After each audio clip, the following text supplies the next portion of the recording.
Hi guys, this is Frenchie, and today I want to talk about something that is really important in your color grading, which is skin tone. I wanted you guys to have a simple video that explained the good principle to just work around your skin tone, because I know that there's a lot of you guys that struggle with skin tone at the beginning of your color grading journey, and as skin tone is the element that is making the whole grade, then I think it's important for you to know the big principle of making your skin tone look good.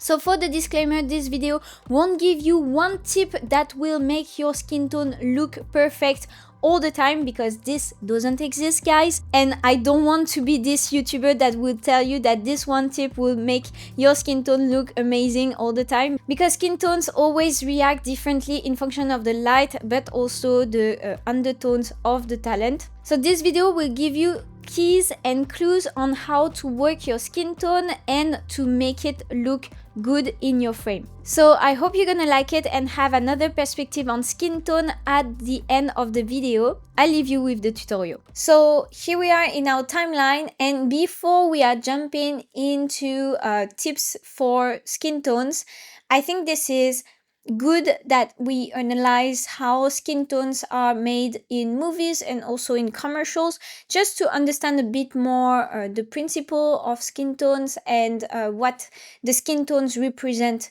in the frame. I have a few frames from movies. These examples are actually pretty different when we see them at first glance.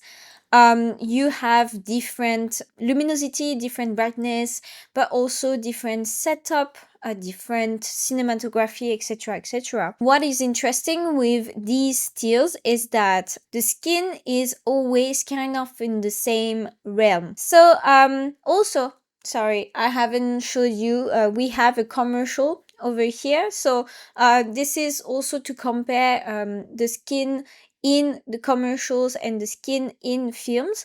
And so for us to have an analysis on how the skin should be treated in our color grading, I think this is good if we are first tackling exposure.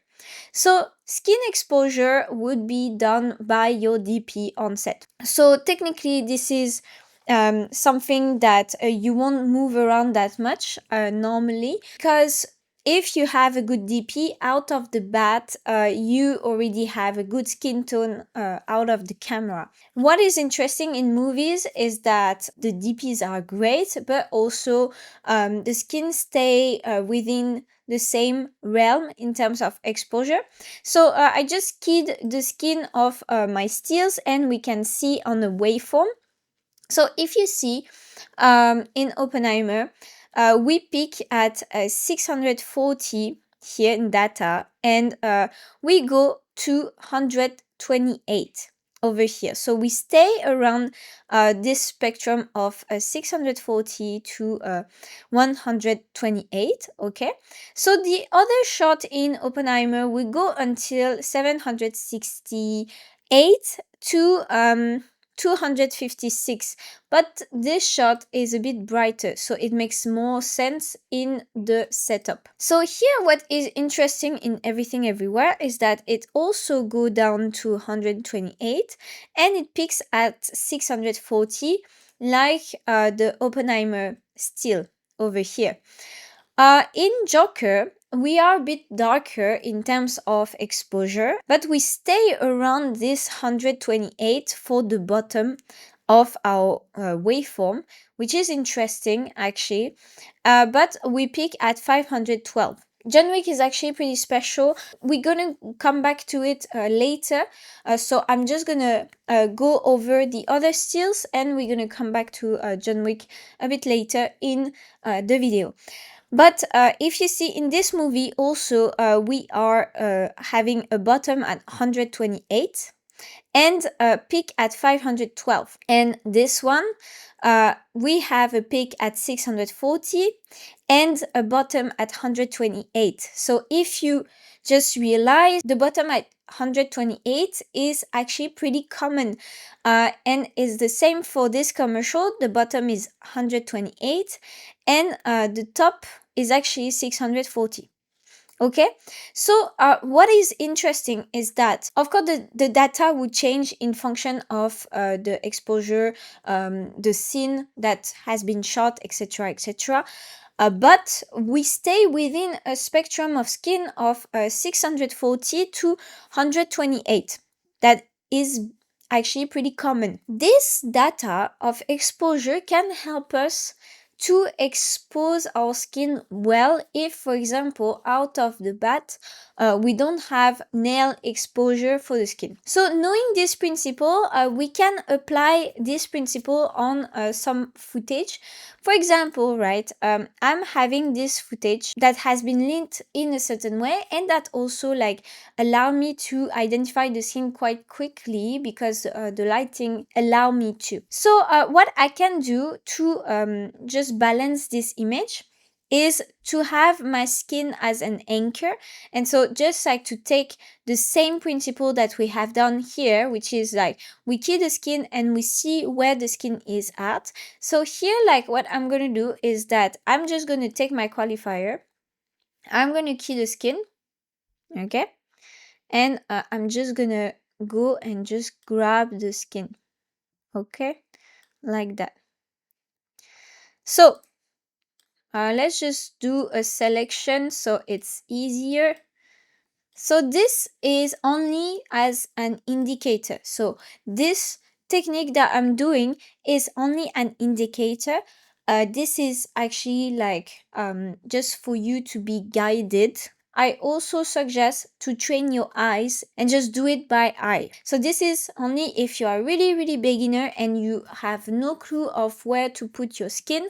I think this is very good to follow just to have, you know, the first steps. It's like when you are riding a bicycle without the tiny wheels. So here what we're gonna do then is that we're gonna shape our spectrum that is already pretty nice because we are not too far from 128 and we already topping at 512. So what we can do is that we can go under with our lift to go to 128, and we can go upper a tiny bit with our gain.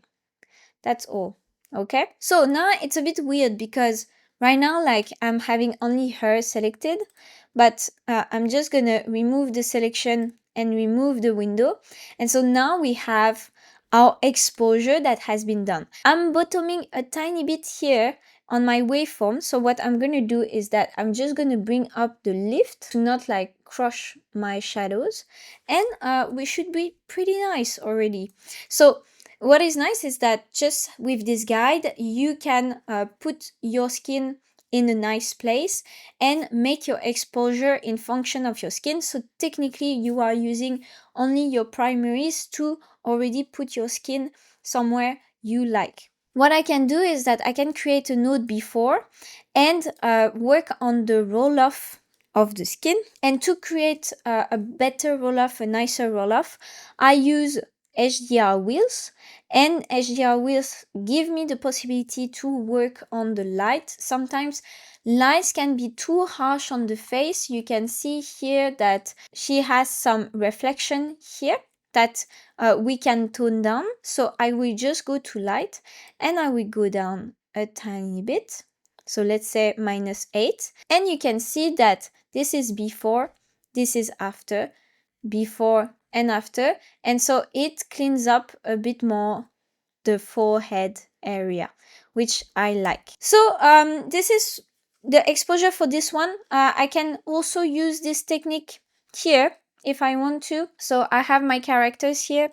I'm just gonna grab their skin and select. So you can see that their skin is sitting over here. So we are almost bottoming at 128 and topping at 512. So I'm just going to do what we've done in the first example. I'm just going to go a bit with my gain, just a tiny bit, and a bit down with my lift. So then I go down and I bottom at 128, and I go up a bit more with my gain just to compensate a tiny bit. And so you can see that after, if I remove my key, then I created my balance already. That is actually pretty good. I like it.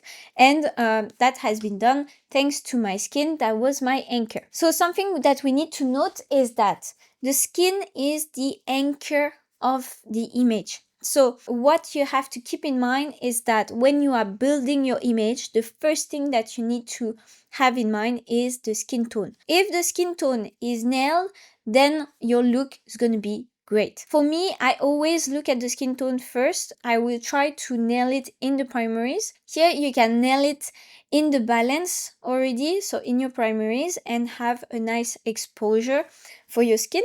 So this is only a guide. I'm just going to show you an example that maybe this guide is not working as well if we are just taking the guide and just like trying to stick to the guide. For example, if I do with this one, I will just like take the skin up, have the skin, I'm just having the skin, and you can see that the skin is between 128 and 384, or maybe topping at 512, but not so much. And so because it's a for beauty commercial, I need to be a bit brighter. So what I'm gonna do is that I will go with the global and go up, and then maybe I will just like add some lift, if you see. But it's gonna be hard for me to go down and go to 128 because I mean, the way it was lit, the whole spectrum, I think, is going down. So I will compensate to really stretch it out. And you're gonna see I have a nice exposure. But in this kind of case, I know how my client would be. They would like to have it even brighter. So then like that would be a brightness level that would go around this brightness level for my client for beauty commercial like this. So then the principle of staying between 128 and topping at 510 or 640 doesn't really apply here, because I still need to go outside of my guide and just like tailor what I need, you know, for my skin. And so then that is why it is very important for you guys to train your eyes, because your eyes are your biggest ally in this. You need to understand that the skin needs to make sense in the frame, and so then like it needs to look natural in the frame. Okay, and so if you see if I just key the skin up, but then like we are topping at 500, but we are not going at 128. We are just like bottoming here. It's only to guide you if you are really lost into skin tone and you have no clue on how to make skin tone look good. Second principle is the color of the skin. And so the color of the skin is always pretty pinkish orange-ish, you know. So I'm just gonna go to the vector scope because this is the best tool to see the skin tone. Most of the time, so we say that the skin tone will always land between the spectrum of pink and orange. So in DaVinci Resolve, there is a skin tone line indicator. This skin tone line indicator is also a guide. It's not something that you need to follow per se, in the sense of like it's just here to indicate what's going on in the image. Why I say that is just because this guide is only taking one spectrum of color, which is between the orange and the pink, but doesn't take in consideration all the other colors of the skin and also the alteration of the skin because of the lighting. So for example, right, the skin is a membrane that is so thin that your blood flow would just impact the color of your skin. So there are skins that have undertones that are a bit more pinkish, as you see here, but there's some skins sometimes that have undertones that are a bit more yellowish, you know. So of course the grading is making it more obvious, but this is what we have. So there's this that you need to have in mind, that like all the skin tones are not the same.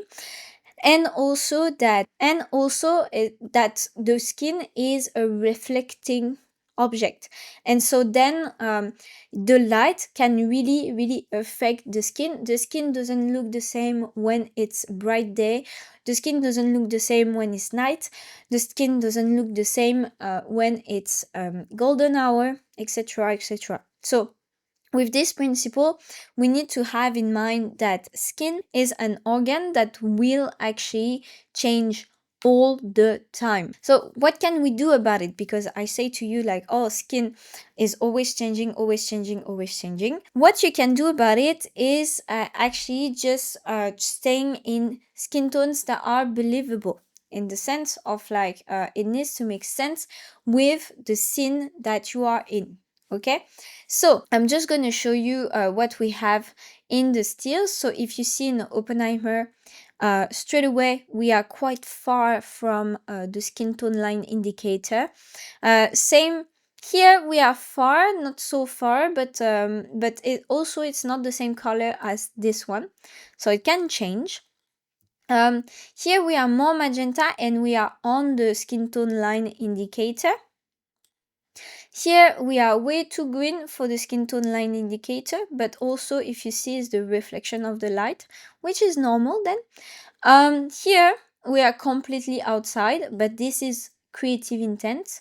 So this is also what we're going to tackle in the third part.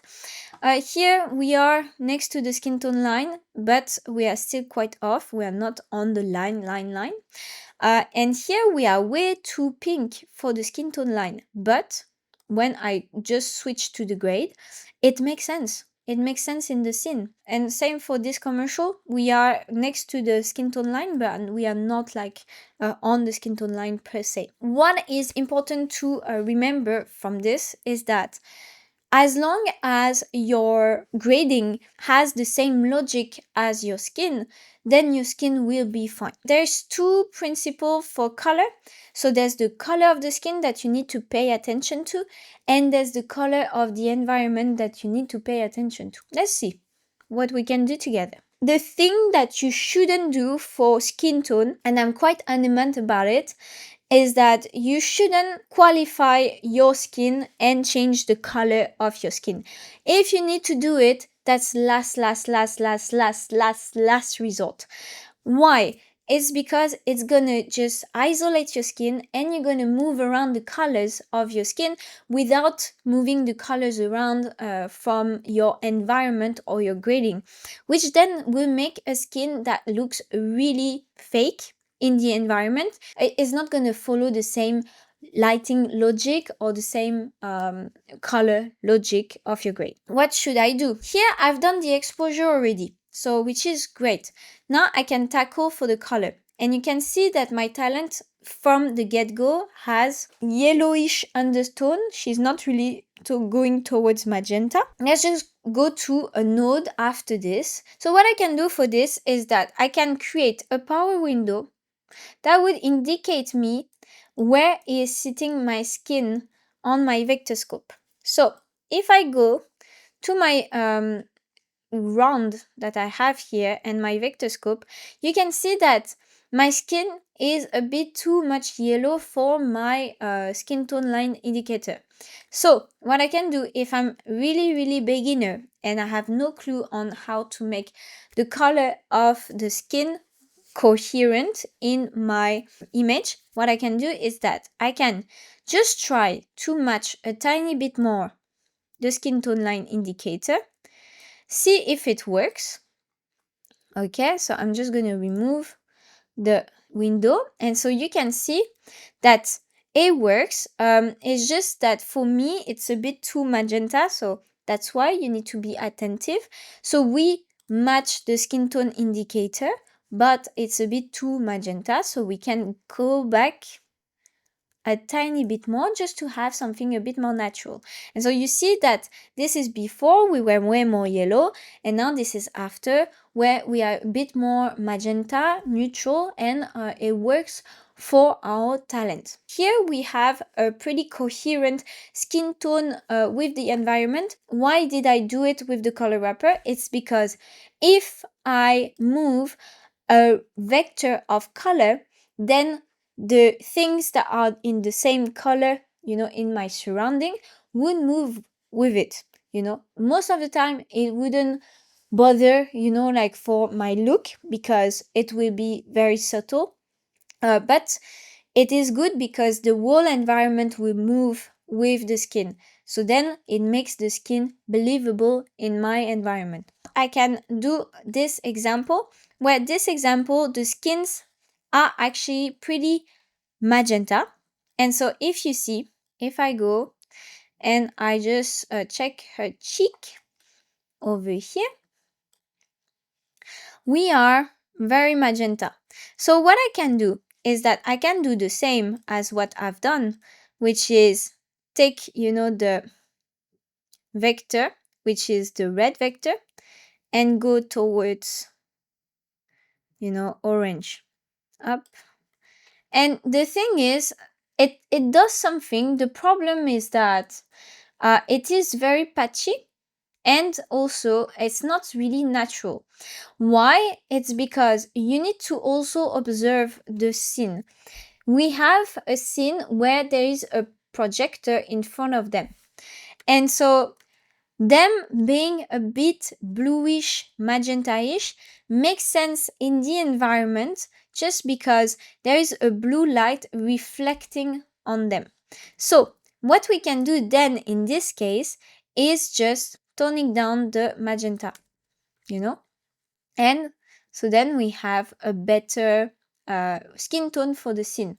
The second principle that I wanted to show you was that sometimes it's not about the skin, it's about the whole environment around. Let's say, right, when you see to this still in John Wick, the skin tone is not at all here. It's lit boldly.